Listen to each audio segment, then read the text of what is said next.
छावनी परिषद नसीराबाद द्वारा बुधवार को स्वच्छता ही सेवा कार्यक्रम के तहत छावनी के नागरिकों की समस्याओं के समाधान के लिए जनसंवाद छावनी प्रशासन आपके द्वारा एक नई पहल की शुरुआत की गई है। डॉक्टर नीतीश गुप्ता, मुख्य अधिशासी अधिकारी, छावनी परिषद नसीराबाद के द्वारा वार्ड नंबर 8 में स्थित गुर्जर चौक में जनसंवाद कार्यक्रम का आयोजन किया गया। इस जनसंवाद कार्यक्रम के आयोजन में वार्ड संख्या 8 के सभी वरिष्ठ नागरिक, महिलाएं, युवाओं द्वारा बढ़ चढ़कर भाग लिया और वार्ड की प्रमुख समस्याएं जो सिर्फ व्यक्तिगत न होकर सामूहिक समस्याओं को सुनकर विचार किया और समस्याओं का निस्तारण हल करने हेतु नियमित समय बताया गया। वार्डवासियों के द्वारा वार्ड से संबंधित समस्याएं जैसे कि नाली, नाला, फर्शी, सड़क, स्ट्रीट लाइट, पाइपलाइन, गंदे पानी की समस्या, अतिक्रमण, यूरिनल, सार्वजनिक शौचालय आदि समस्याओं प्राप्त हुई।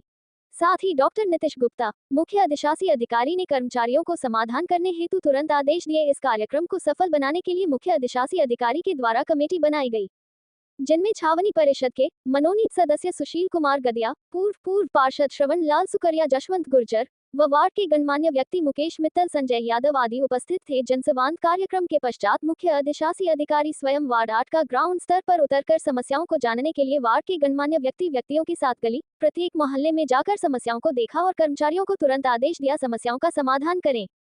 इस जनसंवाद से छावनी परिषद नसीराबाद की इस पहल को आम जनता एवं मीडिया ने बहुत सराहना की। मुख्य अधिशासी अधिकारी ने बताया कि वार्ड नंबर 08 का जनसंवाद कार्यक्रम का छावनी परिषद द्वारा सफलतापूर्वक आयोजन किया, जिसमें आम जनता ने अभी तक हुए सभी जनसंवाद से ज्यादा खूब बढ़ चढ़कर भाग लिया। इस जनसंवाद कार्यक्रम छावनी के शेष वार्डों में भी जारी रहेगा। इस जनसंवाद में आम जन अधिक से अधिक लाभ उठाएं। वार्ड संख्या 8 वार्ड के जनसंवाद कार्यक्रम में ब्रिगेड हरीश कुमार, अध्यक्ष छावनी परिषद नसीराबाद, ब्रिगेड शिशिर जैन एवं पूर्व विधायक रामनारायण गुर्जर आदि कार्यक्रम में उपस्थित रहे। इस जनसंवाद को खुद व्यक्तिगत तौर पे देखने के लिए आए हैं और साथ ही मैं ब्रिगेडियर शिशिर जैन सर का, जो मिलिट्री हॉस्पिटल के कमांडेंट है, उनका धन्यवाद करता हूँ।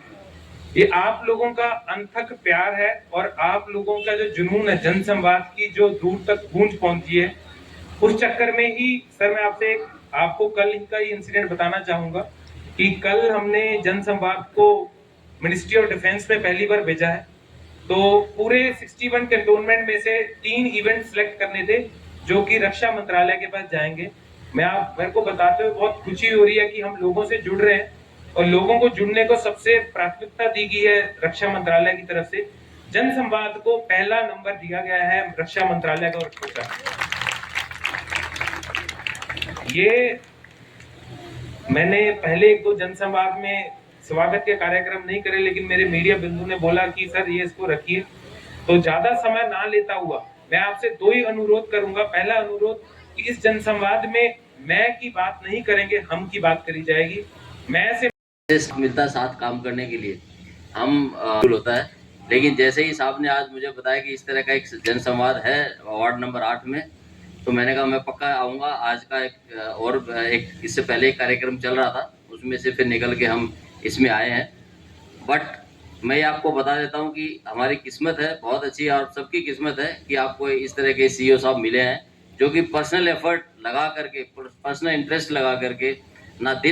एक बार फिर आप सबको बताना चाहूँगा कि आप सब की तरफ से, जैसे अभी ये जो स्टार्ट किया है जनसंवाद, ये है डायरेक्ट कनेक्ट, सीधा आप लोगों से जो कनेक्ट होने का इन्होंने ये सिलसिला स्टार्ट किया है, उसका जो फायदा हमारे पूरे कैंटोनमेंट एरिया को मिलेगा, सभी वार्ड्स को मिलेगा, उसका डायरेक्ट आपको इफेक्ट आपको कुछ दिनों में, जैसे साहब ने बताया, देखने को मिलेगा। और मैं आपसे उम्मीद करूंगा कि आप खुल के अपनी प्रॉब्लम्स शेयर करें, बताएं, ताकि जो एफर्ट, देखो एफर्ट हमेशा लगाया जाता है, बट एफर्ट का एक डायरेक्शन होता है, दिशा होती है। अगर वो दिशा सही जा रही है तो वो प्रॉब्लम सॉल्व होती है। एफर्ट लगाए जा रहे हैं, हमें यही नहीं पता आपको चाहिए क्या, वो दिशा नहीं मिल पा रही है एफर्ट को।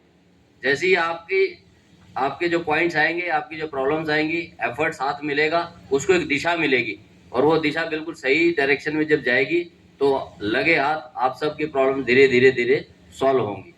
मैं उम्मीद करता हूँ कि आप इसमें बढ़ चढ़ के हिस्सा लेंगे और अपनी प्रॉब्लम्स और अपने जो विचार हैं वो पक्का शेयर करेंगे।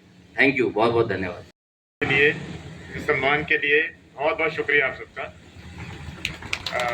नीतीश जी जो हैं, ये मेरे बेटे से 1 साल ही शायद बड़े हैं, लेकिन ये युवा पावर है कि मैं आज इनसे सीखने के लिए यहाँ आया कि कैसे हमारी जो, ऐसा नहीं है कि जो आप बच्चे जो उधर बैठे हैं कल को हम में से आपके मम्मी पापा भी आपसे सीखने आ सकते हैं।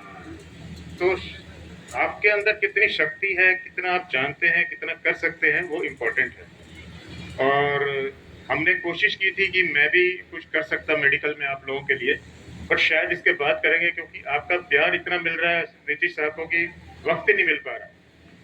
और जहाँ तक कैंट बोर्ड का सवाल है, मेरी बस एक ही रिक्वेस्ट है, जैसे आज स्वच्छता दिवस भी है, हम सब एक दिन के लिए झाड़ू लगाना, ये सब करना, इससे नहीं होगा। हम सबको अपना भागीदारी करनी होगी। चिप्स का पैकेट खाकर वहीं फेंकना, वहीं थूकना, गुटखे का पैकेट फेंकना, अपना घर का पैकेट लिया घुमा के कहीं भी फेंक दिया, जब तक वो हटेंगे नहीं तब तक ठीक होगा नहीं। तो इसलिए केवल एक व्यक्ति की प्राइम मिनिस्टर या कैंट बोर्ड से अब उन्होंने बहुत अच्छा, और मैं पहले दिन बात करते मेरे को बोला था कि नीतीश मेरा ये ड्रीम प्रोजेक्ट है, उसको ड्रीम को रख के मैंने भी रख लिया है। कल ही हमने वो टेंडर की बिड खोल रही है। मतलब कि मैं बताता हूँ कि ये बहुत पुराना कचरा है, तो इस कचरे को निस्तारण करने के लिए हमें कंसल्टेंट चाहिए जो हमें गाइड कर पाए। तो वो कल कंसल्टेंट की बिड खुल चुकी है, वो हमने कंसल्टेंट हायर कर लिया है। वो 1 महीने के अंदर हमें बताएगा कि इसमें क्या क्या कर सकते हैं। Ajmer district, because earlier, I mean, Britishers came and they established Nasirabad. That time it was like developed, all things are there, railway connectivity was there. But sir, nowadays it's a very backward city. And apart from that, sir, बता पाए। आपने slaughter house की बात करी, वो एक complaint है। आपको कुछ भी वार्ड की स्पेसिफिक कंप्लेंट है, अगर वो बता पाए तो लोगों का भी तो अपन उस डायरेक्शन की तरफ जा पाएंगे। तो बस मैं